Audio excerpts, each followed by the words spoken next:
with the writing, so that way they actually do have stories that are very captivating and perhaps as intriguing as some of the photographs. But, we know guys are visual, so it does work very, very well. All right, John Glenn, no doubt about it, man was a patriot. He died this past December at 95.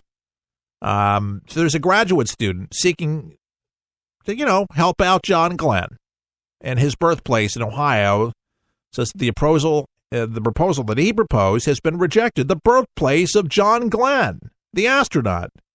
And the Times reporter of Dover, New Philadelphia reports state history officials wrote 24-year-old Adam Schwartzwith with Cambridge home in eastern Ohio, where Glenn was born in 1921, wasn't a strong candidate for listing on the National Registrar of Historic Places.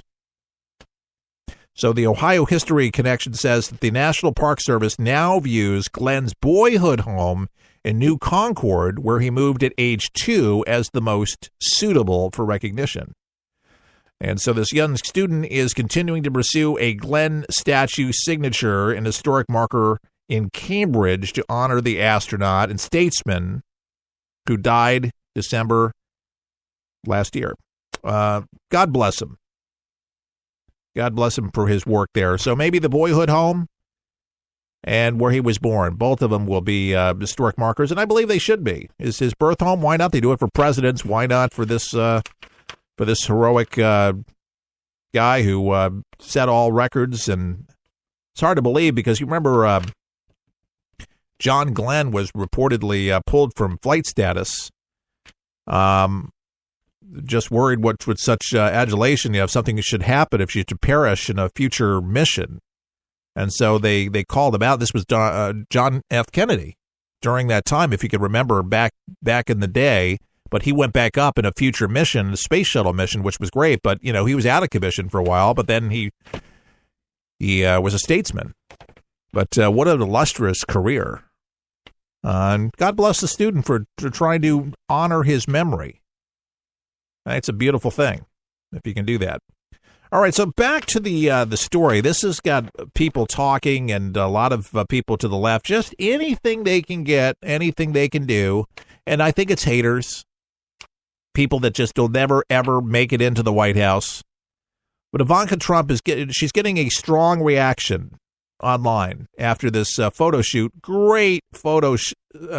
If you've ever seen a photograph, beautiful.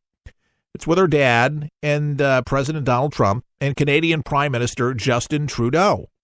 Stood on either side of her. The first daughter posted the picture on Twitter, Instagram, Facebook with a message, a great discussion with two world leaders about the importance, listen to it, of women having a seat at the table. A great discussion with two world leaders about the importance of women having a seat at the table. And while the picture earned Trump plenty of kudos from supporters of her father and social media and others, said that she hadn't earned the right to sit behind the desk. Well, agree to disagree. She happens to be so smart, and any woman would be proud to walk in her footsteps. We need more examples of young women who can lead by example, and she epitomizes that with grace. You don't see her, hear her snapping back as a lot do like her dad. She exercises restraint of the tongue and extremely classy. But you're going to get the heat. You know what they say? If you can't take the heat, get out of the kitchen. One of the jobs, it goes along with that job, being associated or in the White House, with the White House, whatever, you're a part of it. If anything goes wrong, you're going to be blamed for it. You're going to be singled out of it. And that's the bottom line. That's what it is. I was talking to a very smart gentleman. I was trying to sell me a new car.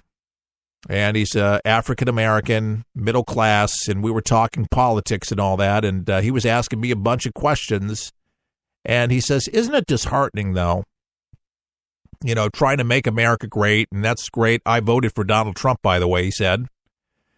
He said, but the arguing back and forth, the trying to find something wrong, trying to tear us apart, all of these things not working together, why can't we just be more bipartisan? I think that would be great. Rodney King, he can't say it anymore because he died in a swimming pool out in L.A. It's very sad. Can't we just all get along? It would be really nice to all get along. And I'll never forget in the Capitol, 9/11, where you had Republicans and Democrats hand in hand praying for the safety, security of our country.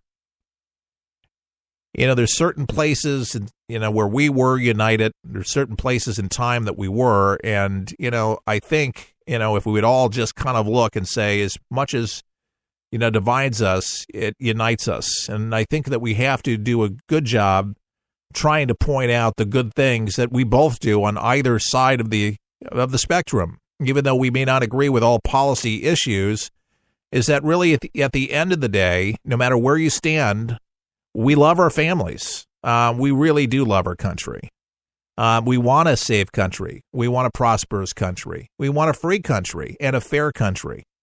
These are the things, and it would be nice to be able to look at these things without demeaning somebody, calling somebody a hooker. Honest to goodness, really. Saying things like this that are below the belt and trash talking is basically what it is.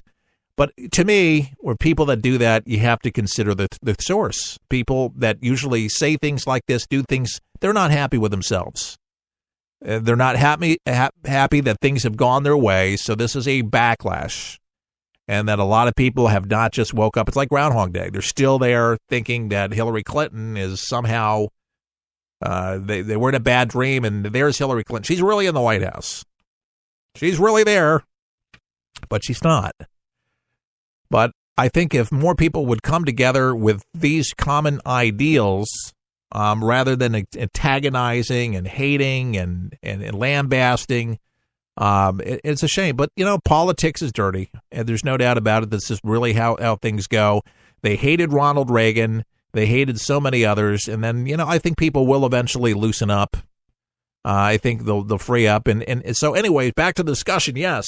And he says, what do you think will help Donald Trump in getting people to feel better about it? And I said, I think the main thing is going to be, besides security, borders and cracking down on illegals and making sure that we don't have bad people coming into our country that wish us harm, would be jobs. And that's something that this broadcast has talked about for many years, is the unfairness of free trade, GATT and NAFTA. It was not a good deal. It did not help the American worker. It put the American worker out of work or into a job that there was really no growth and no room for growth for a raise, and could not really adequately support a family or put a kid through college. And that's what that did. There wasn't anything great about that agreement. And that's the biggest thing. If Donald Trump can turn that around, make better deals with Mexico, Canada seemed like a win-win situation. Seems like there was no problem there. Donald Trump didn't have anything wrong with that. But if he can literally stoke those fires, create some excitement, some enthusiasm with companies that are already moving back here, things could be really robust, and people could be really happy with people with that more money in the bank. You'd be surprised how people react when they do have more money to spend. We have a very outstanding trade relationship with Canada. We'll be tweaking it. We'll be doing certain things that are going to benefit both of our countries. It's a much less severe situation than what's taken place on the southern border. On the southern border, for many, many years, the transaction was not fair to the United States. It was an extremely unfair transaction. We're going to work with Mexico. We're going to make it a fair deal for both parties. I think that we're going to get along very well with Mexico. They understand, and we understand. I love that where he says, they understand, we understand, yada, yada, yada. I just love the plain spokenness of Donald Trump. Like, they're going to see it our way, but that's a deal maker. That's a business guy. That's what I really embrace most of all about Donald Trump, is that, you know what? They may not see eye to eye with us right now about things, but they will. They will. We're going to get this deal done. We're going to get it done. And as a business person, that's your mindset. You don't give up. You fight. You get it done. You negotiate. And that he is a great negotiator, and he has great demeanor. And listen, if you got Michael Reagan, he was very critical of Donald Trump, saying he likes his demeanor with world leaders. They're warming up to him. They're liking him. The chemistry seems to be real. It seems to be genuine. Seems like that he's really wanting to get these things done, and his heart is in the right place. And I've believed that from day one, that I believe that Donald Trump's heart is in the right place. Now, sometimes his brain with Twitter, sometimes I think gets ahead of him. And people have warned him. We've had great people on the show saying these very things, admonishing him not to do it. But Trump's Trump. So to a certain degree, I think that's refreshing. There is something that goes along with the office where you have to be a lot more restrained. And I think we've seen some of that with his restraint. He does not go off as much as he did. And I think he's exercised a lot more restraint. I think he's a lot more busy now with the office and getting so many things done that he's got done right now. And the replacement of Michael Flynn is going to be something that cannot be taken lightly. This is going to have to be somebody for a fixed position. And they're going to have to make some kind of an announcement, I would think, with a press release. And to me, it would be smart for Donald Trump, in my opinion, to do a press conference explaining the whole situation to the American people, just come out clear, because the left is going to lambaste him on this. I think he really needs to do a press conference, needs to say what they're going to say about this, because right now you got Representative Cummings wanting to find out what happened and knew about Flynn's communications with Russia and making this much into something that it doesn't need to be. And that's him right now. Do we have his audio? Yeah. Madam Leader, just this morning, Flynn tweeted, and this is a quote, "Scapegoat." End of quote. Scapegoat. He basically described himself as a scapegoat. And so I believe we need to hold a public hearing with Flynn to get to the bottom of this. Our committee held 3 or 4 hearings, emergency hearings on Hillary Clinton in a matter of a week or two.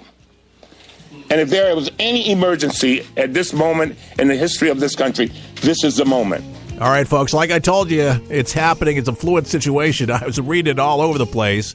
Seizing the opportunity to make much of a bigger deal. Press conference immediately for Donald Trump. Please, if you're listening, press conference immediately. For the People will continue right after this. Don't go anywhere. We'll help you survive this thing called life. We're for the people. For the people. For the people. For the people is there. For the People is on the air for you. Each day we strive to tell it to you straight, not watered down, so you can know what's going on each day. Our show is different from many of the others on air. We're not afraid of the PC police, and we explain our position, at the same time understanding the left's position and what we can do to further a conservative agenda for America. For the People is listener-supported and relies on listeners like you to help us get the word out. So, if you like what we do and want to help For the People, sign up today at our website at forthepeopleshow.com. That's forthepeopleshow.com. Your support allows us to report the news fearlessly and guarantees our survival on the air. As a thank you, we'll send you our monthly newsletter with commentary and money-saving tips. Can we count on your support? Thank you for helping America. To become a For the People member, log on to forthepeopleshow.com. Now. Ranger Station, Ranger speaking. Hi, I'd like to report a bear hug. Uh-huh, okay. Well, we were building a bonfire, and I saw some, dry brush and leaves around, so, I said to move the bonfire somewhere else, and out of nowhere, Smokey Bear shows up and hugs me. So you noticed some wildfire hazards and moved your bonfire to a safer location. Yeah. Yeah, that's Smokey, all right. He likes it when people help prevent wildfires. It hits him close to home. Not everybody gets the hug, my friend. So that's pretty special to get a hug from Smokey Bear. So it was him. Hey, guys, I told you it was Smokey. Okay, well, Congratulations, my friend. And thanks for calling.